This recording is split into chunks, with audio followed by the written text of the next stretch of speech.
अकोला जिल्ह्यातील मूर्तिजापुरात prepaid smart मीटरच्या विरोधात जन आक्रोश मोर्चा। अकोला जिल्ह्यातील मूर्तिजापूर तालुक्याच्या वतीने प्रीपेड स्मार्ट मीटरच्या विरोधात जन आक्रोश मोर्चा उपविभागीय अधिकारी कार्यालयावर काढण्यात आला। समाजसेवक कृष्णराव गावंडे व अहमद खान उर्फ अम्मू यांच्या नेतृत्वात तालुक्यातील वैतागलेल्या नागरिकांनी या मोर्चेत मोठ्या प्रमाणात सहभागी झाले। डॉक्टर बाबासाहेब आंबेडकर व छत्रपती शिवाजी महाराज यांना अभिवादन करून स्टेशन परिसरातून स्मार्ट मीटरच्या विरोधात मोर्चाला सुरुवात झाली।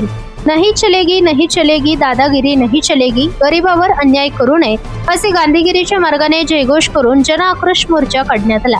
स्मार्ट मीटर बसवणे हे बंधनकारक नसून ग्राहकांनी स्वतःहून मागणी केल्याशिवाय व त्यांची संमती घेऊनच स्मार्ट मीटर लावले जाईल असे दिनांक 17/6/2026 रोजी महावितरण कंपनीने नागपूर खंडपीठाला सांगितले असतानाही मोठ्या प्रमाणात तालुक्यात हातमजूर शेतकरी यांच्यावर अन्याय करून मोठ्या प्रमाणात स्मार्ट मीटर लावण्यात आले आहे, हे आम्ही खपवून घेणार नाही असा इशाराही या निवेदनाच्या माध्यमातून उपविभागीय अधिकारी यांना देण्यात आला।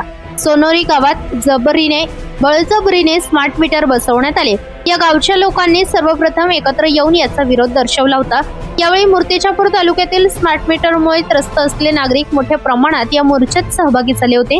या मागणीकडे दुर्लक्ष केल्यास आंदोलन तीव्र करण्यात येईल असा इशारा सुद्धा कृष्णराव गावंडे व अहमद खान यांनी दिला आहे। महाराष्ट्र न्यूज साठी संपादक इस्माईल शेख, अकोला।